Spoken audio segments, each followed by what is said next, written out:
as I recall, it was towards the end of 1951 when I had made an arrangement with the first Baha'i in Uganda. His name was Crispian Kejubi, to take him from his house in the morning before he went to his office and come bring him to our house, have a very light breakfast together, and then have about 20 minutes or half an hour of study of the writings. And then I would take him to his office. So one of those mornings,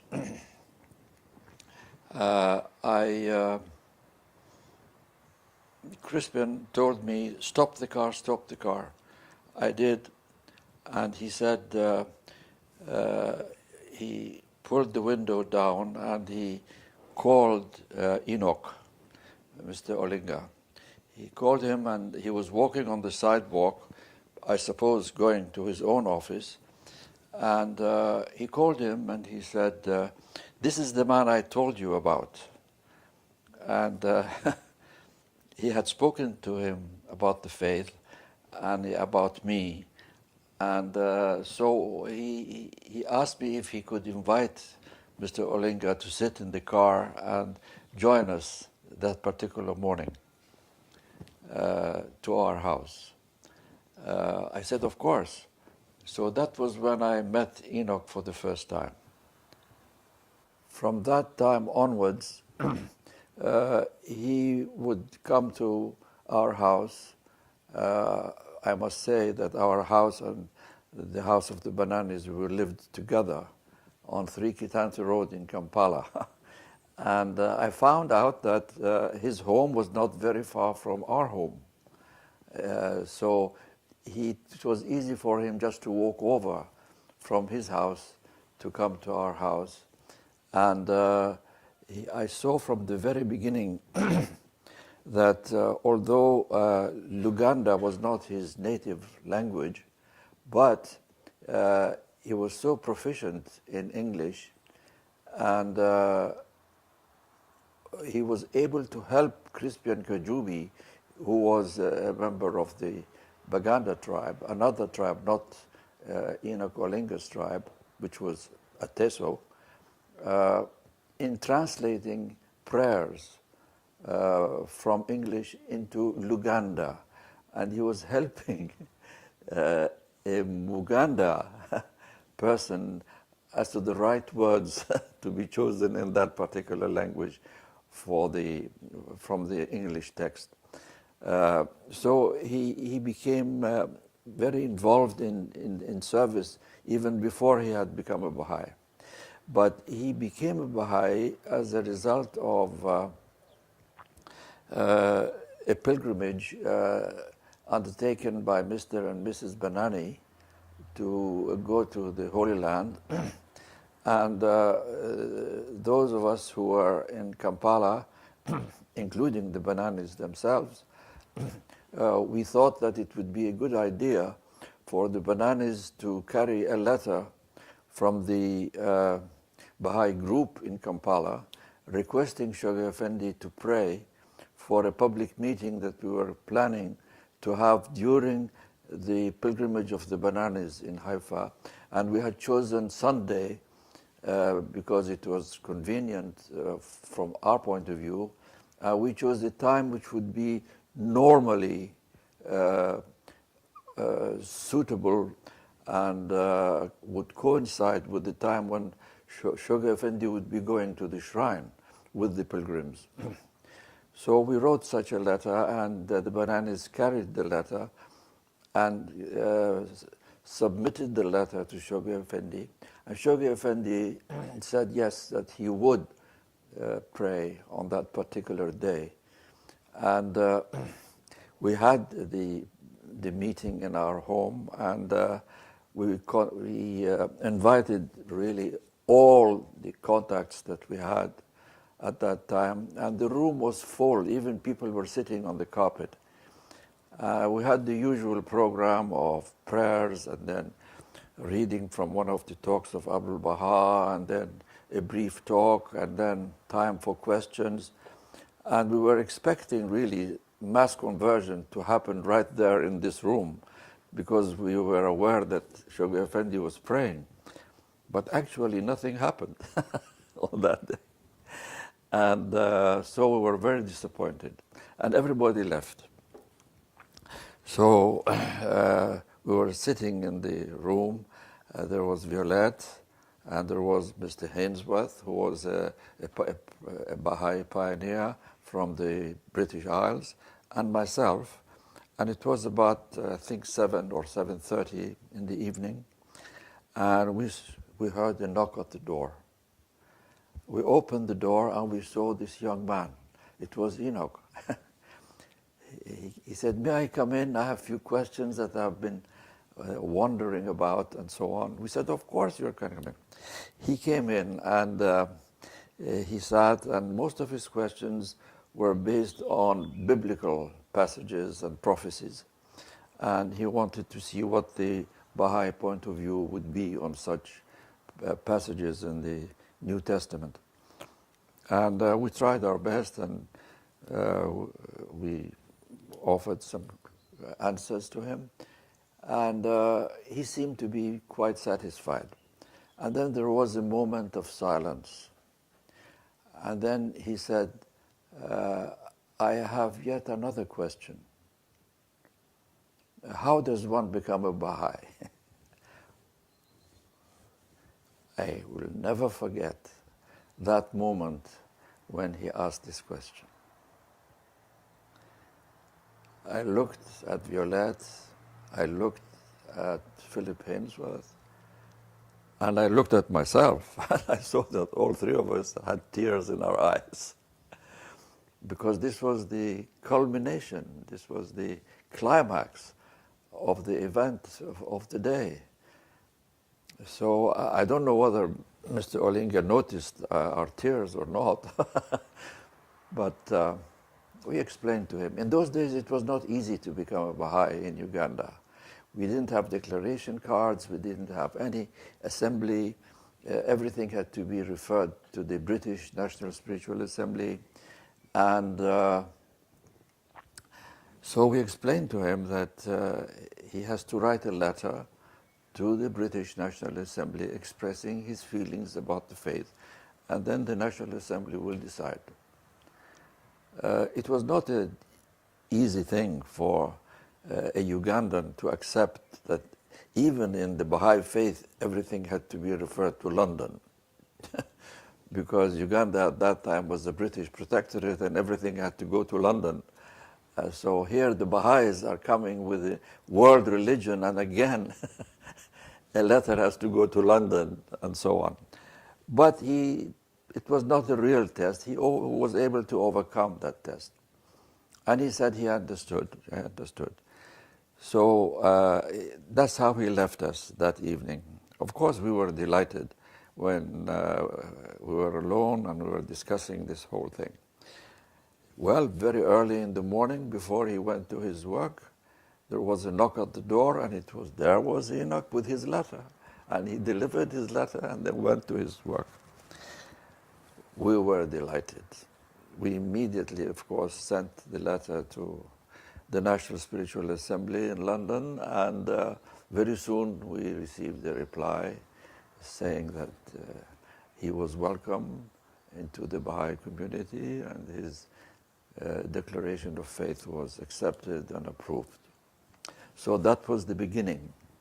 It was around, if I remember well, it was around February, I think, of 1952. Really, this is a question that should have been put to Mr. Olinga himself. So everything that we can say was nothing but guesswork, trying to understand what went really into the heart and mind of this great man. I have often thought about this myself. And in my own thinking, I have come to the understanding that maybe were at least three reasons for this transformation that took place. The first was, I think, Mr. Olinga himself. First of all, he knew English very well, so he had no problem in reading Baha'i books and the writings that we had translated by Shoghi Effendi and so on. So we had a small Baha'i library at home. He began taking books from our library, English books about the faith, and reading them, I really must say, studying them. And after a few weeks, he would return the book and take another one. Sometimes if the book was small, it was just a matter of a few days, and he would come back and ask for another book. He read, I think, every single Baha'i book we had in our library about the faith, whether authors like Esselmont or writings of Baha'u'llah and Abdul Baha. So I think that was this thirst that he had for knowledge, for understanding, for deepening himself into the writings of the faith. I think that was one reason. The second reason, I think, was that he came into the faith at a time when Mr. Banani was the only hand of the cause for Africa. And so all the messages of the beloved guardian about Africa used to come to Mr. Banani. And he would share them with the friends. Of course, there are very few African friends at that time. But Enoch could see how Shoghi Effendi was very wisely but vigorously and energetically was conducting the affairs of the faith in Africa. And how this faith was a growing faith. It was not a static religion like others. It was a growing thing, a developing thing, a living thing. And I think that impressed him very much. So I think that is a second reason. I think a third reason that occurred to me was that those of us who were at that time in Kampala were all truly, if I may call it that way, lovers of Shoghi Effendi. And so he became firm in the covenant right from the very beginning, because he heard about praises that we had, love and humility that we had towards Shoghi Effendi. He fell in love with Shoghi Effendi. And I think that was a third reason why that transformation took place very quickly in him. Yeah.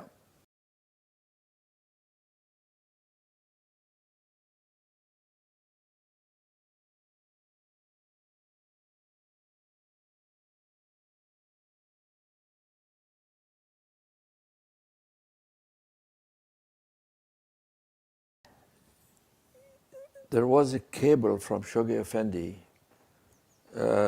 through the British National Spiritual Assembly calling on the Baha'is in Uganda to arise. Of course, by that I mean the African Baha'is, because the pioneers were there, they had to remain there, but he wanted fresh servants of the cause from among the ranks of the African believers themselves to arise, and then he gave a list of countries where they should settle in Africa. And it was at that meeting that Mr. Olinga volunteered, and he chose Cameroon. Later, when I asked him why he chose Cameroon so quickly and so confidently, he said because it was the farthest away from Uganda. It was in West Africa, and he wanted to go to the farthest point. So, of course, it's a long story how finally we had decided to take him and another pioneer who wanted to go to Brazzaville, Congo. And finally it was, of course, Mr. Olinga alone. As we left Brazzaville on our way to Limbe, in those days it was Victoria, the name of the town, and it was the British side. It was the British Cameroons, because the Cameroons in those days was divided into British Cameroons and French Cameroons. And so Shoghi Effendi wanted some of the Uganda Friends to go to the British, because it was English speaking and they could settle there. So we were on our way, and of course we had car trouble and everything, and finally Mr. Olinga had to walk to find people to help us in the repairing of the car. It's a long story that Violette has explained in full in her talks.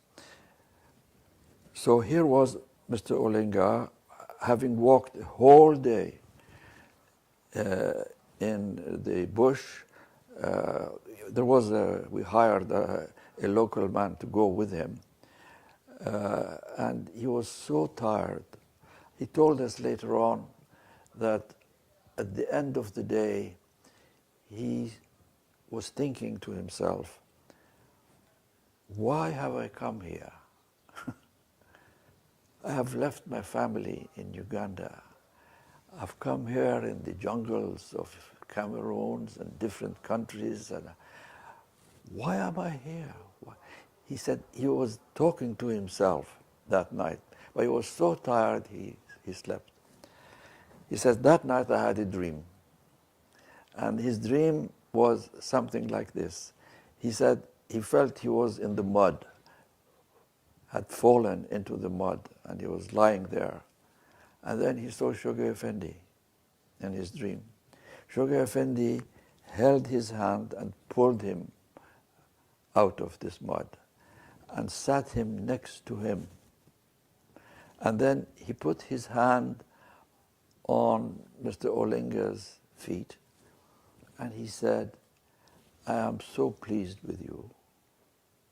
And that was the end of his dream, as far as I recall. He got up in the morning, he said, I was tired at night, but now here I was in the morning. Not only my body was full of strength and energy, but I saw that my soul had also been completely transformed through this dream, because now I have the assurance that Shoghi Effendi saw me, helped me, and loved me.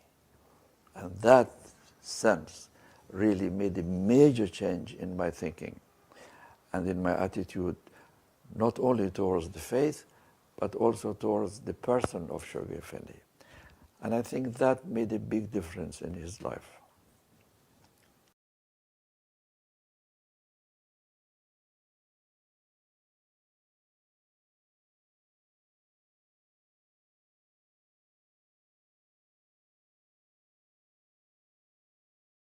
I was traveling with Mr. Olinga after the passing of Shoghi Effendi, and I think, as I recall, it was in 1960. I think it was 1960. We were traveling together.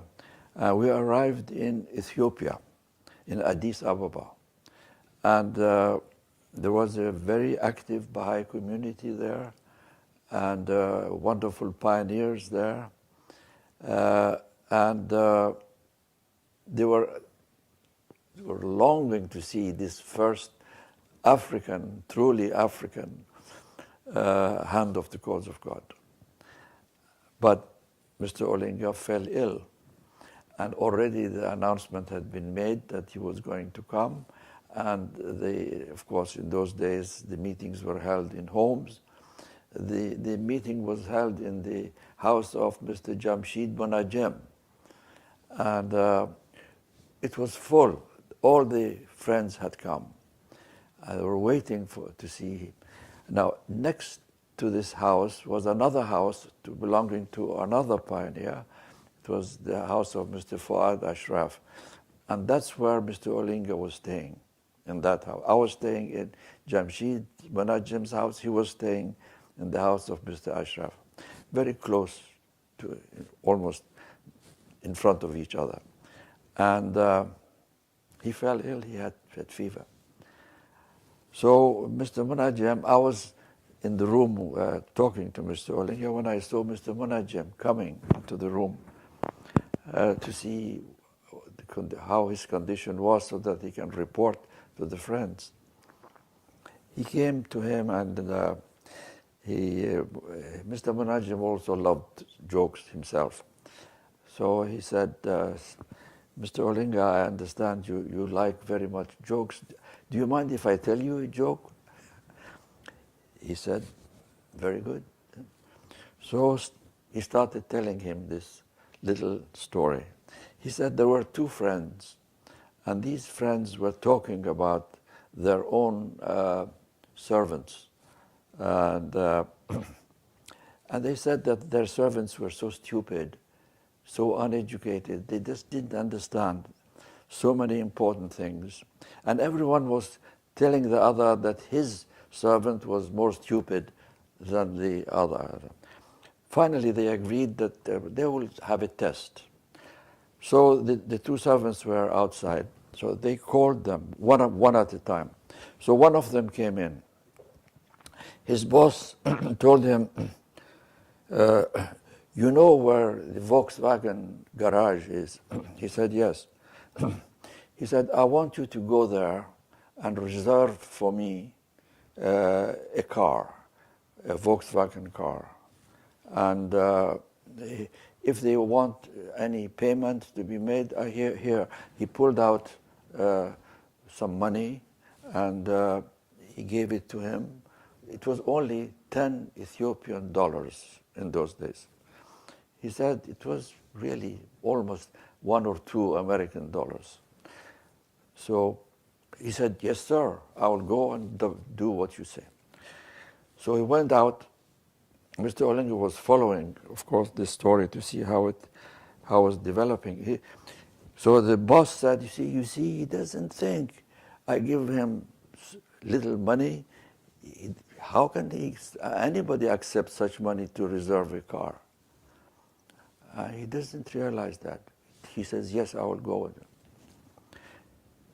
His friend said, this is nothing. I will tell you, give me a chance so that I test my own servant. So he called his servant, he came in. He said, do you know where my club is that I go to every day? He said, yes. He said, I want you to go there, although it's a little bit far. I want you to go there and see whether I am there or not.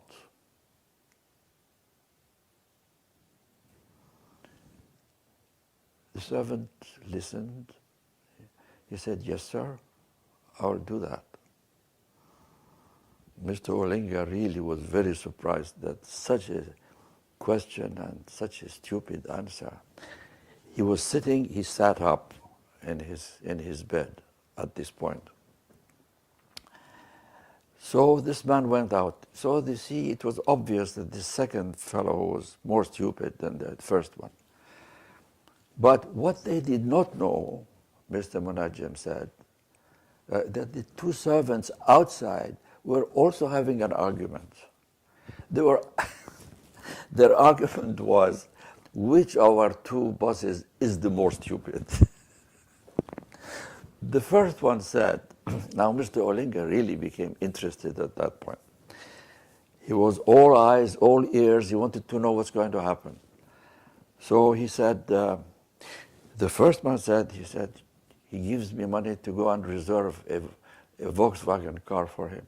He doesn't realize that today is Sunday and all the shops are closed. Mr. Olinga exploded at this point. He laughed from the depth of his heart. That's such a stupid. Okay, But he was still in bed, but he was laughing. And when Mr. Olinga laughed, the walls vibrated. So deep was his laughter.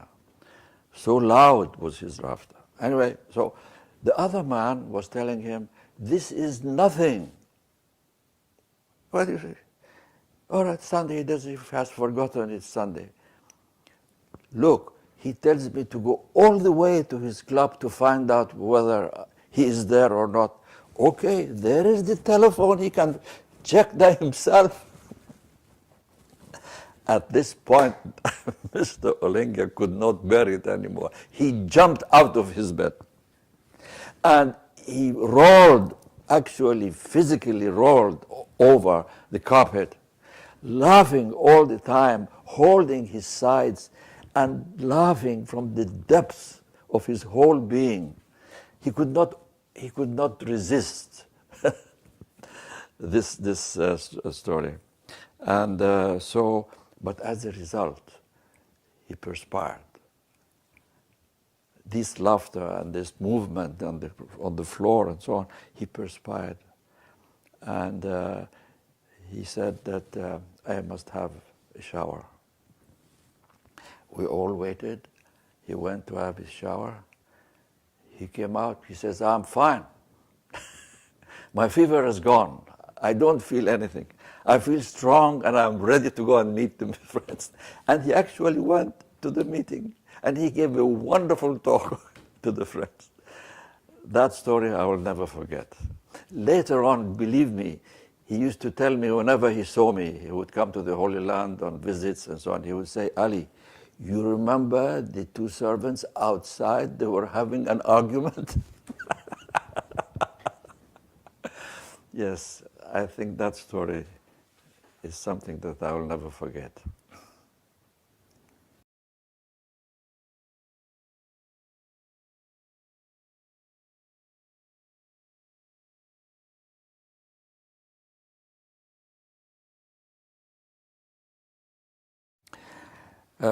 I think there were a number of new things for the African friends because many of the African friends had come.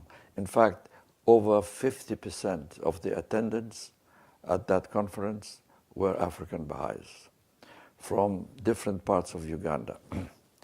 And the Africans have no inhibition about standing up and giving talks. So they were giving talks about their own experiences and so on. And it was the pioneers and the friends who were attending were absolutely surprised at the eloquence and the ease with which the African friends were speaking at the conference. Anyway, so that was one thing that I think impressed the foreign Baha'is who were not Africans. The second reason, I think, about the ambiance in this conference was that this was the first intercontinental conference in preparation of the launching of the 10-year crusade.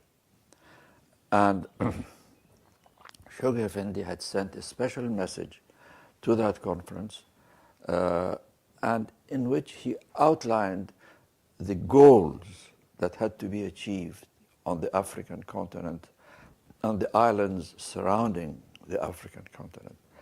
This vision of Shoghi Effendi, which appeared to be maybe very difficult to attain because it appeared to be far-reaching in the possibilities that Shoghi Effendi had envisioned for Africa in 10 years. This impressed everybody, not only the African Baha'is themselves, but everybody who was there, the rest of us who had come, the rest of the participants who had come from different parts of the world. This, I think, was another very important change.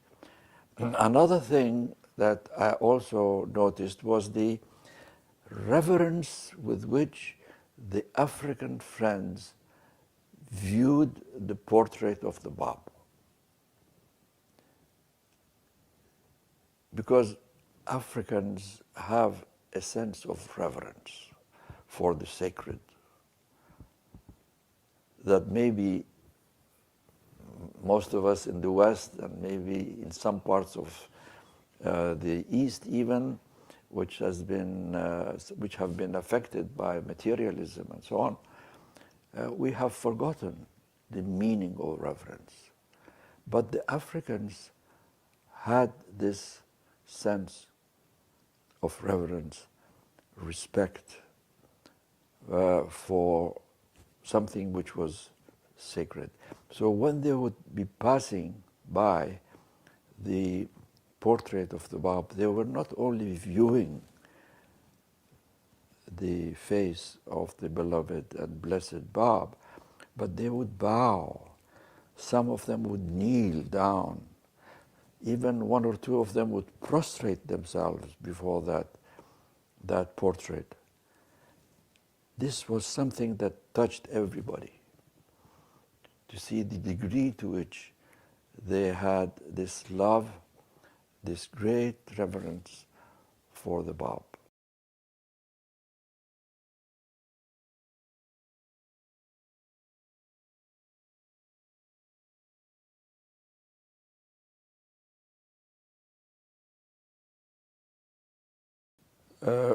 Naturally, the assassination of Mr. Olinga in Kampala, not only himself, but all the members of the family, was a tragic news that shocked and shook the entire Baha'i world.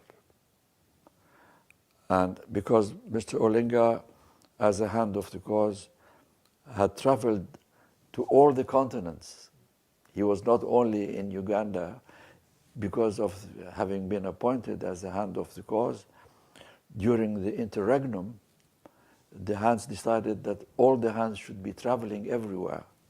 So Mr. Olinga had traveled and to all the continents, as I said, and he was known not only as a name, but he was known as a person.